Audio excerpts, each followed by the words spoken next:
안녕하십니까. 자, 오늘은 이제 두 번째 시간. 우리 지난 시간에 조세의 기초 이론에 대해서 여러분들 말씀드렸었죠? 자, 오늘은 이제 납세 의무에 대해서 여러분들 정리를 해드릴 건데, 이번 시간에는 자, 우리가 세금을 내야 할 의무를 뭐라고 이야기하느냐면 납세 의무라 그래요. 근데 납세 의무는 내 마음대로 세금을 내거나 정부가 마음대로 세금을 부과할 수는 없어요. 그래서 일정한 과정을 거쳐서 진행을 하도록 돼 있는데, 자, 납세의무는 어떻게 돼 있느냐면 일단 기본적으로 생겨야 됩니다. 납세의무가 생기는 것을 뭐라고 이야기하느냐면 성립이라 그래요. 성립. 그리고 납세의무가 생겼으면 그걸 뭐 하느냐?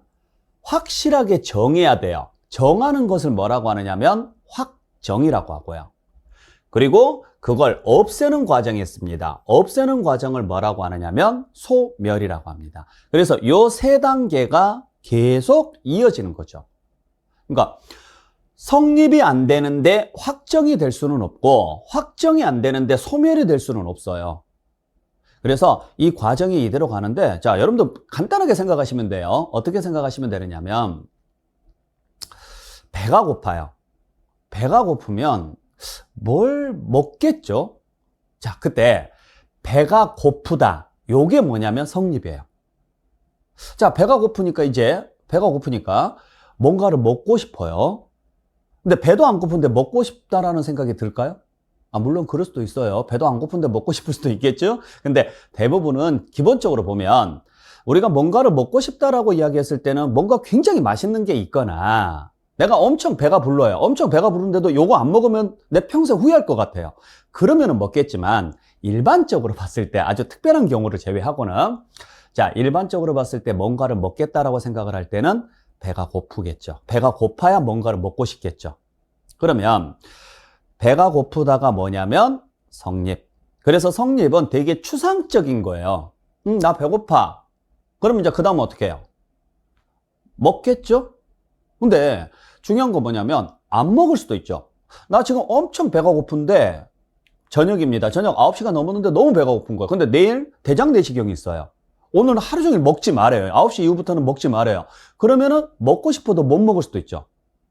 아니면은 먹을 수 있어요. 그러면 이제 고민이 되는 거예요. 뭘 고민을 해요? 뭘 먹을까? 저녁인데 라면을 먹기는 좀 애매하고, 그렇다고 해서 뭐 과자를 먹을까? 아니야. 그냥 맥주를 한 잔 더 할까? 뭐 이런 식으로 해서 뭔가를 먹겠다라는 이야기를 할 거예요. 그걸 정해요. 뭐 하나를. 그게 확정이죠. 그래서 그걸 먹어요. 먹으면 배고픔이 사라지겠죠? 그게 소멸이에요. 자, 의미를 정확하게 이해하셔야 돼요. 그래서 성립이라는 것은 되게 추상적인 개념이에요. 추상적인 개념이고, 확정은 그걸 구체화시키는 과정이에요. 확실하게. 그리고 소멸은 그냥 없어지는 거고. 자, 다른 예를 들어볼게요. 여행 가고 싶어요. 가세요. 그게 성립. 자, 나 여행 가고 싶어. 그러면은 뭐라고 할 거예요? 가. 누가 못 가게 했어? 가. 아니, 근데 나 돈이 없어. 그러면 가지 마. 근데 여행은 가고 싶어. 그럼 가라고. 이렇게 이야기할 거 아니에요. 자, 요게 문제가 생기는 거죠. 여행을 가고 싶어. 그게 성립. 되게 추상적이에요. 그러면 물어보겠죠. 너 그러면 여행 갈 시간은 돼? 갈 수 있어? 만약에 가게 된다면 국내로 갈 거야? 해외로 갈 거야? 국내로 간다면 요 내륙 지역으로 갈 거야? 제주도로 갈 거야? 그리고 차로 갈 거야? 버스로 갈 거야? 기차로 갈 거야? 그걸 다 정해야 될 거 아니에요. 그게 확정이라는 거죠. 그래서 모든 의사결정은 일단 어떤 추상적인 게 성립이 돼야지만 그 다음에 구체적인 게 생기는 거예요. 여러분들도 마찬가지죠. 이 공부를 시작하기 전에 분명히 뭔가 계기가 있었을 거예요. 공인중개사를 해야 되겠다라는 계기가 하나 있었을 거예요. 친구나 주변에서 추천을 했다거나, 아니면 여러분들이 뉴스라든지 또는 어떤 기본적인 생각을 가지시고 이걸 한번 해봐야 되겠다, 미래를 위해서 어떤 그런 다짐이 하나 있었을 거라고, 계기가. 그게 성립이라고요. 나 공인중개사 해볼래. 성립. 그러면은 어떻게 할 건데? 학원 갈 거야? 아니면 인강으로 들을 거야? 아니면 혼자 독학할 거야?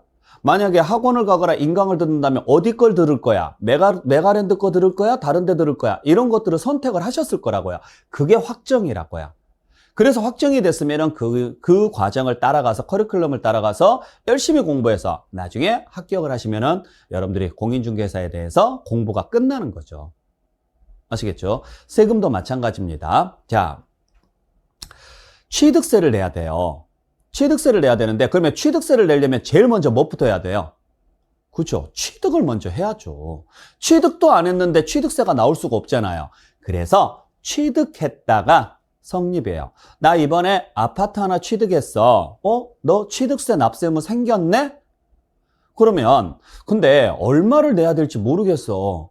그래? 그러면 뭐 법무사라든지 아니면은 세법 전문가한테 한번 물어보자. 얼마를 언제까지 누구에게 어떻게 내야 되는지를 물어보자. 그게 확정.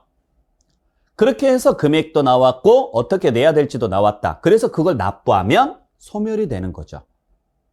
아시겠죠? 자, 그래서 일단 납세 의무는 성립이 돼야 된다. 그리고 나서 그걸 구체화시켜야 된다. 확정을 시켜야 된다. 그리고 언젠가는 이걸 소멸을 시켜야 된다. 자, 그러면 납세 의무는 언제 성립할 것인가? 이걸 쭉 보셔야 되는데 뭐 나머지 내용은 나중에 가서 정리하는 걸로 하고 취득세만 간단하게 한번 볼게요. 자, 취득세는 어떨 때 내는 세금이냐? 취득할 때 내는 세금이에요. 그러니까 언제 납세 의무가 성립이 되는 거예요? 그죠? 취득했을 때. 자, 등록면허세도 마찬가지입니다. 등록면허세가 두 가지 세금이 있거든요. 하나는 등록에 대한 등록면허세가 있고 또 하나는 면허에 대한 등록면허세가 있는데 옛날에는 등록세하고 면허세로 두 개로 나누어져 있었어요. 근데 이걸 한 5년 전에 통합을 시켰어요. 그래서 지금은 등록 면허세라고 하는데 우리는 그 중에서 어디만 배울 거냐면 등록만 배울 거예요. 그러면 등록면허세는 왜 내는 세금이냐? 글자 그대로 등기할 때 내는 세금이에요. 그렇기 때문에 그걸 등기 또는 등록하는 때 납세 의무가 성립합니다. 즉, 취득세나 등록면허세처럼 어떤 행위가 있어서 내는 세금 등은 그 행위가 있었을 때 납세 의무가 성립한다. 이렇게 가요. 그렇게 해서 이제 취득을 했고, 자, 취득을 해서 등기까지 했어요. 취득을 해서 등기까지 했으면 그 다음은 내 재산이죠. 내가 가지고 있는 동안에 매년 내야 되는 세금이 있어요. 그게 뭐예요? 재산세죠. 자, 재산세는 어떤 행위가 있어서 내는 거 아니죠. 그냥 재산이 있으니까 내는 세금이거든요. 그래서 이렇게 아무런 행위도 안 했는데 내는 세금들이 있거든요. 그러한 것들은 날짜를 정해줬어요. 그걸 무슨 날이라고 하느냐면 과세 기준일이라 그래요. 그래서 이날에 재산이 있으면 세금 내셔야 됩니다 라고 딱 정해놨는데 그걸 무슨 날이라고 하느냐면 과세 기준일이라고 하고 현행 6월 1일로 되어 있습니다. 그래서 자, 재산세는 왜 내는 세금이냐? 재산이 있기 때문에 내는 세금이다. 물론 틀린 말은 아니지만 좀 더 구체적으로 이야기를 하면 6월 1일 날 재산이 있으니까 내는 세금이 재산세입니다 라고 하셔야 돼요. 그러면 뒤집어서 말하면 6월 1일 날 재산이 없어요. 그러면 재산세 나와요? 안 나와요? 안 나오겠죠. 그럼 우리가 재산세를 안 내는 방법이 하나 있죠. 일단 6월 1일만 피하면 되죠. 그죠? 그래서 달력에서 6월 1일을 지워버리면 되는데 그럴 수는 없으니까 자, 1년 내내 가지고 있어요. 그럼 무조건 재산세는 내셔야 돼요. 왜냐면 1년 중에 6월 1일은 무조건 들어갈 거니까. 자, 그러면 어차피 보유 중에는 그리고 6월 1일이 한 번 오는 게 아니라 매년 찾아오죠. 그래서 우리가 재산세를 매년 내는 거거든요. 근데 만약에 내가 이 재산을 중간에 산다거나 중간에 판다거나 했을 때는 6월 1일만 피하면 올해 재산세는 안 나오겠죠. 참고로 재산세는 자동차세하고는 좀 다르게 자동차세는 월할 계산을 해요. 예를 들어서 내가 4개월 가지고 있다가 팔았다 그러면 1년치 중에서 4개월치는 내가 내고 나머지 8개월치는 상대방 쪽에서 냅니다. 근데 재산세는 그런 거 없어요. 굉장히 깔끔한 세금이에요. 1년 내내 눈 감고 있다가 딱 하루 6월 1일 날 딱 하루만 눈을 떠요. 그래서 그날 걸린 사람이 무조건 1년치 다 내는 거예요. 그러니까 내가 6월 1일에만 재산이 없으면 돼요. 그러면 예를 들어서 6월 2일 날 사요. 6월 2일 날 사가지고 그 다음 연도 5월 31일 날 팔아요. 그리고 다시 6월 2일 날 또 사요. 그리고 그 다음 연도 5월 31일 날 팔아요. 이런 식으로 계속 가게 되면 재산세 없겠죠. 근데 이 짓을 안 하죠? 왜? 재산세 피하려다가 취득세, 양도소득세 매년 내게 생겼잖아요. 그래서 그냥 차라리 그럴 바에는 재산세 내착을 해서 그대로 가는 거고, 그대로 그냥 보유하면서 재산세를 내시는 거고, 만약에 팔아야 되거나 사야 될 때는 6월 1일을 피하시는 게 좋아요. 그러면은 사는 사람 입장에서는 언제 사야 될까요? 그렇죠. 6월 1일 이후에 사시면 올해 재산세는 안 나오겠죠. 어느 날을 기준으로 판단하니까? 6월 1일을 기준으로 판단하니까. 그러니까 6월 1일 이후에 사면 6월 1일에는 매도자 재산이잖아요. 그래서 매도자가 세금을 내는 거고, 파는 사람 입장에서는 6월 1일 전에 파는 게 좋겠죠. 그래야 6월 1일에는 매수자 재산이 되니까. 그래서 만약에 이때 팔았다, 매매로. 그러면 갑이 을에게 팔았는데 잔금일이 5월 30일이다, 잔금일이. 그러면 6월 1일에는 누구 재산이에요? 을의 재산이니까 을이 1년치를 다 내야죠. 그래서 잔금 날짜가 5월 말에서 6월 초로 잡힐 때는요, 매도자하고 매수자하고 싸움이 생겨요. 매도자는 잔금일을 늦어도 5월 31일까지로 하려고 할 것이고, 매수자는 잔금일을 6월 2일이나 3일로 하려고 할 것이고요. 그래서 실무에서는 보통 공인중개사가 그냥 계약서에다가 아무 날짜로 적어 놓은 다음에 나중에 재산세 나오면 둘이 반반으로 내는 걸로 합의합시다 해서 그렇게 특약을 걸어주는 케이스가 좀 있어요. 실제로는 둘이 반반씩 내지는 않습니다. 법률상으로는 둘이 반반씩 낼 수는 없어요. 그냥 합의에 의해서 반반씩 내는 거지, 법률상으로는 무조건 6월 1일 시점에 소유자가 내는 거예요. 그래서 6월 1일 날 재산이 있느냐 없느냐로 판단하는 거죠. 그리고 재산세랑 비교해서 내는 것 중에 하나가 뭐냐면, 여러분들 주민세라는 게 있어요. 매년 주민세 내죠. 뭐 몇천 원에서 몇만 원 정도, 한 2만 원 이내로 해서 보통 몇천 원 정도 내실 건데, 그 주민세는 세대주라는 이유만으로 내는 거예요. 세대주라는 이유만으로. 그러니까 이것도 어떤 행위가 있어서 내는 게 아니거든요. 그래서 이것도 과세 기준일로 가는데, 얘는 며칠로 잡느냐면 7월 1일로 잡아요. 그냥 참고로 말씀을 드리는 거예요. 네.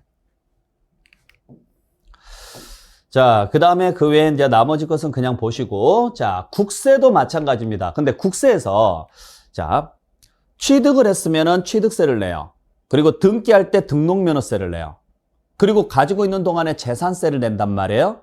그리고 그 재산세 낸 사람 중에 재산이 너무 많다고 여겨지는 사람이 있어요. 그 사람한테 다시 한번 추가로 재산세를 부과합니다. 그걸 뭐라고 이야기하느냐면 종합부동산세라 그래요. 그러니까 6월 1일 날 재산이 있으면 일단 재산세를 1차적으로 내요.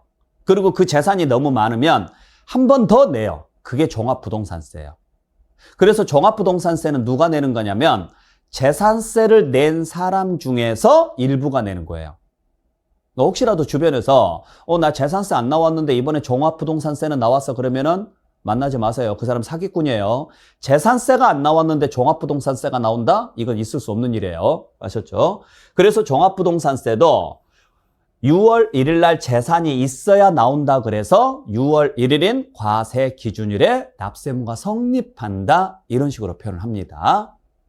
자, 그렇게 해서 이제 가지고 있는 동안에 임대를 하거나 양도를 해서 돈을 벌면 그때 가서 무슨 세금을 내느냐면 소득세라는 세금을 내는데, 자, 소득세 주의하셔야 돼요. 소득세는 납세무가 언제 생기느냐면 기간이 끝나는 때라 그래요. 기간이 끝나는 때 납세무가 생깁니다. 이렇게 표현합니다. 자, 그래서 여러분들께서 지금 보셔야 될 게 뭘 보셔야 되느냐면 이걸 잘 보셔야 돼요. 자, 소득세는 소득이 발생할 때 납세무가 생깁니다. 그러시면 안 돼요. 취득세는 취득하는 때, 등록면허세는 등기 등록하는 때. 자, 이렇듯 취득세나 등록면허세처럼 어떤 행위가 있어서 내는 세금은 그 글자를 그대로 집어넣으세요. 취득세니까 취득하는 때고 등록면허세니까 등록하는 때예요. 그 다음에 재산세나 종합부동산세처럼 아무런 행위 없이 내는 세금은 날짜를 딱 정해줬어요. 그걸 무슨 날이라고 한다? 과세 기준일. 현행 6월 1일로 잡혀있다 그랬죠? 자, 그러면 이제 소득세가 문제인데, 소득세는 돈을 벌 때 내는 거거든요. 그러면 소득이 발생을 했을 때 납세무가 생긴다, 이렇게 오해하시는 분들이 계시는데 잘 보셔야 돼요. 소득이 발생을 하면 내는 세금이 두 가지가 있어요. 법인이 벌어들인 소득에 대해서 내는 세금을 법인소득세라고 하고, 개인이 벌어들인 소득에 대해서 내는 세금을 개인소득세라 그래요. 그때 법인소득세는 소득자를 빼고 법인세라고 하고, 개인소득세는 개인자를 빼서 소득세라 그래요. 그래서 우리가 법인세다 그러면 이건 법인소득세구나. 소득세다 그러면 이건 개인소득세구나. 그렇게 생각하시면 돼요. 그때 요 소득세가, 자, 요때 소득이라는 말이 무슨 말이에요, 여러분들? 소득이 무슨 말인지 아세요? 소득은 이익입니다. 이익. 아시겠어요? 자, 그래서 우리가 벌어들인 돈을 뭐라고 이야기하느냐면 수입이라고 그래요. 벌어들인 돈을 수입이라고 하고, 이 돈을 벌기 위해서 쓴 돈을 뭐라고 하느냐면 지출이라고 그래요. 또는 경비라고 이야기를 하죠. 그래서 수입에서 지출을 빼요. 그랬더니 플러스 잔액이 남네요. 즉 수입이 더 컸네요. 이걸 뭐라고 이야기해요? 이익이라고 하고, 만약에 지출이 더 컸어요. 이걸 손실이라 그래요. 그때 요 이익을 세법에서는 뭐라고 이야기하느냐? 이걸 소득이라고 한다고요. 여기에 대해서 내는 세금이 소득세예요. 대신 손실은 결손이라 그래요. 결손이 발생을 하면 세금은 안 내요. 그러니까 여러분들이, 자, 소득세는 돈을 벌었기 때문에 내는 세금이다 이렇게 생각하시면 안 돼요. 소득세는 돈을 벌었기 때문에 내는 게 아니라 돈을 벌어서 이익이 남아야 내는 세금이 소득세예요. 그러니까 소득세를 냈다는 이야기는 계산상 이익이 나왔다는 이야기예요. 계산상 이익이. 아시겠어요? 자, 예를 들어서 내가 소득이 1,000만 원이야 이렇게 이야기를 하거든요. 보통 이제 실무적으로 이야기했을 때 막 섞어서 이야기를 하긴 하는데, 나 소득이 1,000만 원이야 라고 이야기하면 오해하시는 분들이 저 사람 1,000만 원밖에 못 벌었나 봐 1년에 뭐 이런 식으로 이야기를 하는 사람들이 있어요. 근데 그게 아니라 소득이 1,000만 원이라는 이야기는 1년에 20억을 벌었는데 지출이요 19억 9천만 원일 수도 있다는 이야기예요. 그러니까 소득이 얼마냐 이 말하고 수입이 얼마냐 이 말하고는 완전히 달라요. 연봉 얼마야? 예를 들어서 연봉 6천만 원이야. 그 말은요, 수입이 6천만 원이라는 이야기지 소득이 6천만 원이라는 이야기가 아니에요. 아시겠죠? 그래서 이게 실무에서는 보통 매출이라고 이야기하고, 요게 이익이라고 이야기하고, 소득세는 여기에 대해서 내는 세금이에요. 그러면 일단 이익이 나오려면 기본적으로 뭐는 생겨야 돼요? 수입은 있어야 되겠죠. 그죠? 근데 수입이 어쩌다 한 번씩 생겨요? 아니잖아요. 우리는 경제활동을 매일매일 하죠. 매일매일. 그래서 만약에 소득이 발생을 할 때 납세무가 성립이 된다. 이 말은 소득이 발생할 때마다 세금 내라는 이야기인데, 소득이 발생하려면 수입이 있어야 돼요. 그러면은 음식점을 하시는 분들 같은 경우에는 매일매일 음식을 팔아서 돈을 받잖아요. 수입이 생기죠? 그러면 음식 하나 팔아서 수입이 생기면 소득이 생긴 거죠. 왜냐면 수입에서 팔 때 원가보다 비싸게 팔 거니까 당연히 이익이 나올 거예요. 그러면 그 이익에 대해서 세무서 가서 세금 내고 다시 와서 또 한 손님 받고, 이 손님이 음식값 계산하면 또 세무서 가서 문 닫고 세무서 가서 세금 내고 이렇게 해야 되냐고요. 그렇게는 못 하죠. 그래서 어떻게 하기로 했느냐면, 매일매일 세금을 냈다가는 큰일 나겠다. 장사 못 하겠다. 일 못 하겠다. 그래서 그러지 말고 기간을 잡아줄게요.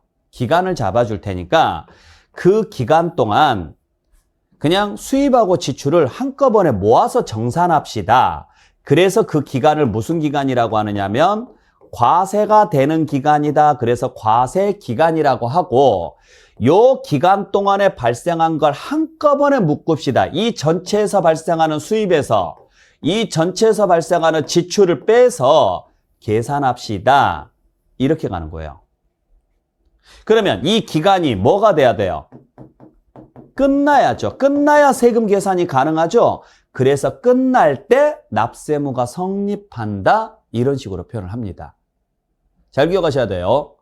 그래서 수시로 장사하라고요. 돈도 벌고 지출도 하고 수시로 하십시오. 신경 안 쓸 테니까 나중에 그 기간이 끝나면 한꺼번에 모아서 정산합시다. 그때 기간이 1월 1일부터 12월 31일까지예요.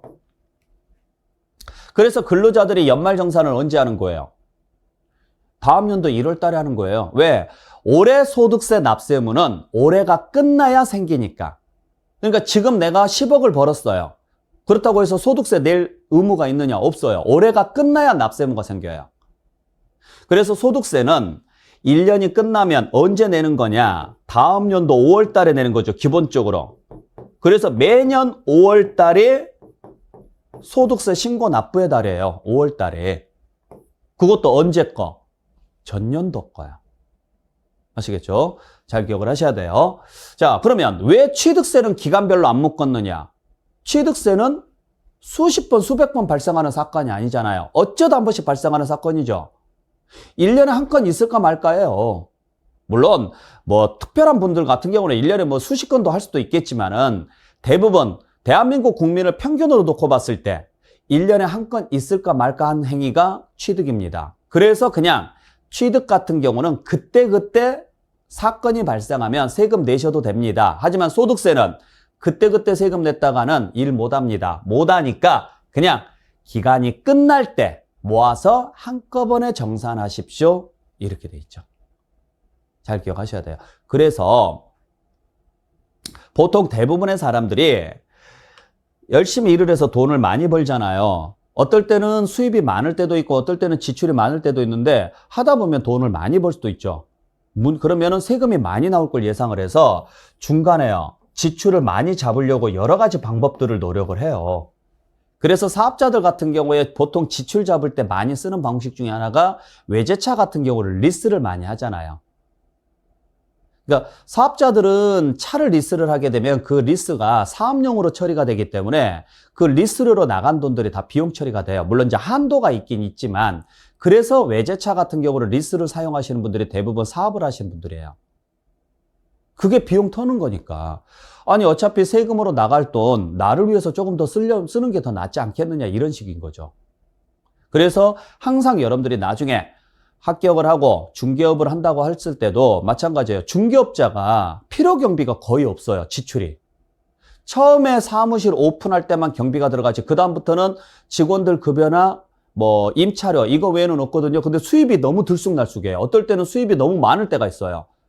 수입이 어마어마하게 많은데 지출이 없으니까 그렇잖아요. 지출이 없으니까 세금이 엄청 많이 나오겠죠. 그래서 중간에 지출을 만들려고 여러 가지 방법들을 찾아보고 연구를 하는 거예요.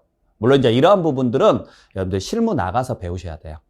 불법적인 행위를 하시면 안 되고 이제 합법적인 방법들을 찾아가지고 자 그렇게 보시면 돼요. 자 그래서 다시 한번 정리할게요.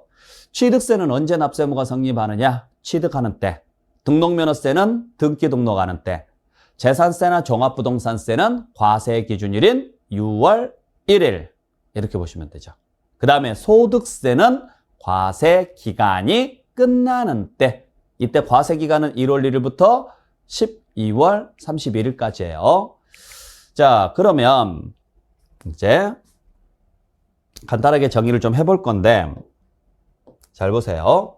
자, 우리가 세금은 두 종류가 있어요. 뭐가 있느냐면 납세무가 일단 생깁니다. 납세무가 생기면 법으로 정해놓은 날짜까지 법으로 정해놨다 그래서 법정 기한이라 그래요.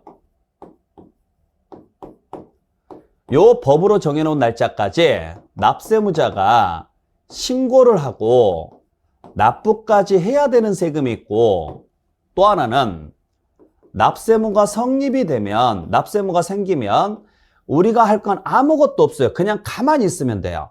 처음부터 정부에서 직접 세금을 계산해 주는 경우가 있어요. 이걸 뭐라고 하느냐면 결정이라 그래요. 결정. 그래서 세금은 두 종류가 있습니다. 내가 직접 신고하고 납부하는 세금이 있는가 하면 내가 할 건 아무것도 없어요. 그냥 나는 가만히 있으면 돼요. 정부에서 알아서 내가 내야 될 세금을 계산해 주는 케이스가 있어요. 그때 정부가 세금을 계산해 주는 것을 뭐라고 이야기하느냐면 결정. 내가 직접 계산해서 내는 것을 신고. 자, 그랬을 때 대부분의 세금은 다 뭐 하는 세금이냐면 다 신고하는 세금이에요. 자, 생각을 해보세요. 정부 입장에서는 여러분들을 믿을까요? 안 믿을까요? 믿을까요? 자, 여러분들 정부는 채권자예요. 그죠? 우리는 채무자예요. 따지고 보면. 물론 우리가 국가한테 돈을 빌린 것은 아니지만 세금 때문에, 납세무 때문에 우리는 자연적으로 채무자가 되는 거고 국가는 채권자가 돼요. 그러면 채권자는 채무자를 믿겠냐 이거죠. 안 믿겠죠. 왜냐면 채권자 마음은 어떤 마음이냐면 많이, 빨리, 많이 걷고 빨리 걷고 싶겠죠. 채무자 입장은요.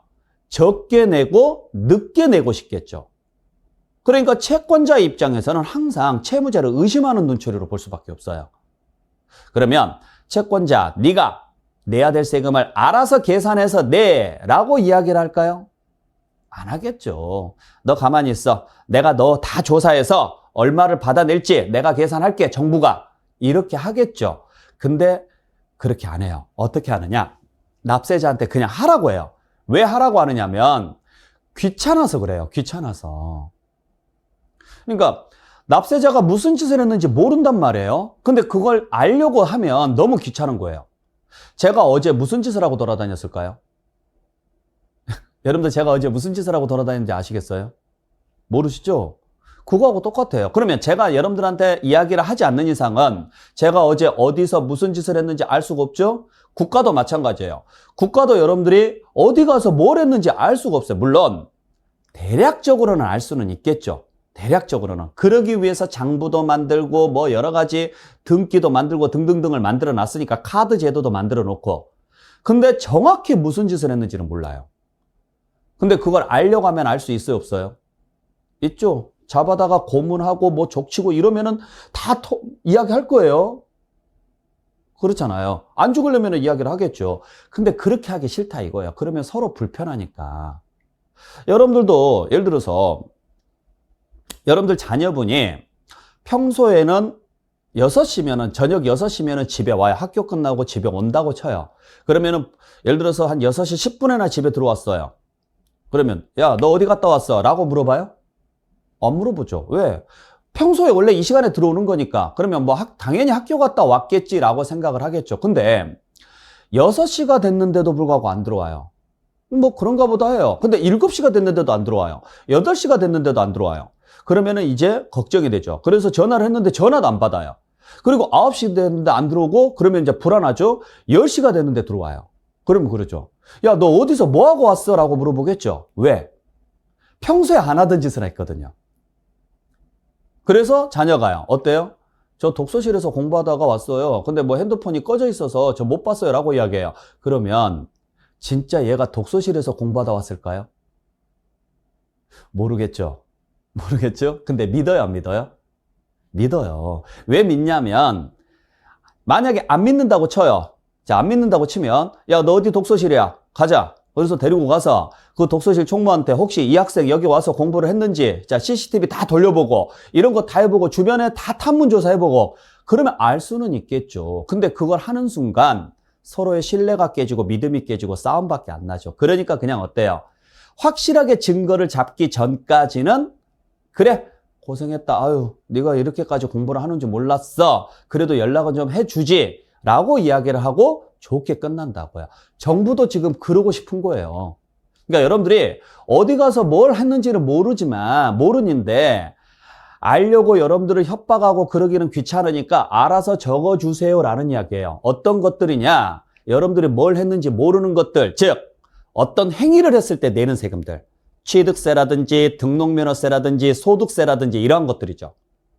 그러니까 여러분들이 어디서 누구한테 무엇을 얼마에 취득했는지 정보는 모른단 말이에요. 그러면 취득을 했으면 취득했다고 적어서 내시라고요. 믿어준다 안 믿어준다? 믿어줄 테니까. 물론 다른 경로를 통해서 여러분들이 거짓말을 했다라는 게 확인이 되면 그때는 어쩔 수 없지만 그러기 전까지는 믿어주겠다 이야기예요. 정부가 안 나서겠다. 왜? 우리의 신뢰를 깨기 싫으니까. 근데 여러분들이 아무 말을 할 말이 없는 거예요. 왜? 아무 짓도 안 했으니까. 근데 나오는 세금 있죠. 대표적으로 뭐가 있어요? 그죠? 재산세 같은 경우가 있죠. 그러니까 재산세 같은 경우는 내가 아무 짓도 안 했는데 내는 세금이거든요. 그러면 할 말이 없잖아요. 그러한 것들은 정부에서 알아서 계산해 주는 거예요. 그러니까 잘 생각해 보세요. 여러분들이 나 재산 몇 개 있으라고 매년 가서 신고해요? 아닐걸요? 그냥 아무 생각 없이 있다가 어느 순간에 우편함에 고지서가 꽂혀 있어요. 그러면요. 아, 재산세 나왔구나. 그리고 그냥 넘어가요. 보통 자동이체 걸어놨을 거니까 그렇게 넘어가요. 얼마가 나왔는지 어떻게 계산이 됐는지 아무 상관없어요. 아무 생각 없어요. 왜? 정부에서 알아서 계산을 다 해주니까. 자, 그랬을 때 대부분의 세금은 어떤 행위가 있어서 내는 세금입니다. 그래서 대부분의 세금은 다 신고하는 세금이고 일부 세금에 대해서만 정부에서 결정을 해주는데 대표적인 게 뭐가 있느냐? 재산세나 종합부동산세. 우리가 매년 반복해서 내는 세금, 아무런 행위 없이 매년 반복해서 내는 세금, 재산세나 종합부동산세 또는 자동차세, 이러한 것들이 대표적인 케이스죠. 이걸 제외한 나머지는 다 뭐 해야 돼요? 신고하고 납부해야 돼요. 근데 이렇게 신고 납부를 해야 되는데 여러분들이 안 해요. 신고 납부를 안 하면 어쩔 수 없죠. 정부에서 하라고 했는데 안 했으니까, 그러면은 이제부터는 이미 신뢰관계가 깨졌으니까 여러분들이 직접 조사를 해요. 조사를 해서 정부에서 세금을 다시 계산을 합니다. 정부에서 세금 계산하는 것을 결정이라 그래요. 이렇게 계산을 해서 자, 세금이 계산이 됐죠? 그러면 그 계산된 금액을 여러분들한테 뭘로 보내느냐면 고지서를 통해서 보내요. 이렇게 고지서 보내는 것을 지난 시간에 뭐라 그랬어요? 보통징수라고 이야기를 했죠. 보통징수. 그러면 고지서에가 금액도 적혀 있고 날짜도 적혀 있고 할 거예요.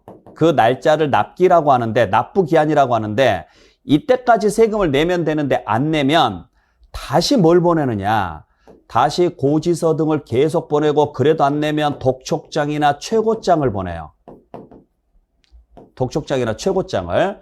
그래도 안 내면 압류를 해서 무엇을 하느냐면 매각을 해버립니다. 매각을. 여기까지가 집행 절차예요. 여기까지가. 아시겠어요? 자, 그래서 일단 세금을 내려면 제일 먼저 뭐부터 해야 되느냐? 납세무가 먼저 생겨야 된다. 그래서 좀 전에 납세무 성립 시기를 말씀드렸죠? 자, 아파트를 취득을 했어요. 그러면 무슨 납세무가 생긴 거예요? 취득세 납세무가 생겼어요. 그러면 취득세는 어쩌다 한 번씩 발생하는 사건이니까 납세자가 뭐 해야 돼요? 신고하고 납부해야 돼요. 근데 그걸 안 하면 벌금이 들어갑니다. 그때 벌금이 지난 시간에 말씀드렸던 것처럼 가산세라 그래요. 가산세. 벌금까지 추가해서 고지서가 나와요. 그래서 고지서 받았는데도 안 내죠? 그러면은 계속 고지서 등이 나오고 마지막 가서는 매각 절차에 들어가죠. 자, 6월 1일 날 재산이 있어요. 그러면은 자동적으로 재산세 납세무가 생긴 거죠. 그러면 여러분들은 가만히 계시면 돼요. 알아서 정부에서 처음부터 결정을 해서 여러분들한테 고지서를 보내요. 그래서 자, 고지서가 왔는데 만약에 내가 취득세 고지서를 받았다. 그러면 어떻게 해석을 해야 돼요? 신고 납부를 안 했구나. 그래서 벌금까지 포함해서 고지서가 나왔겠구나. 이렇게 해석을 하셔야 되고, 재산세 고지서가 왔어요. 그러면 아, 얘는 원래 처음부터 고지서가 오는 세금이구나 라고 생각을 하셔야 돼요. 그래서 앞으로 수업을 할 때 제가 그럴 거거든요. 자, 원칙이 신고납부하되, 원칙은 신고납부하되 예외적으로 보통징수합니다. 이렇게 이야기하면 여러분들이 어떻게 해석을 해야 되느냐?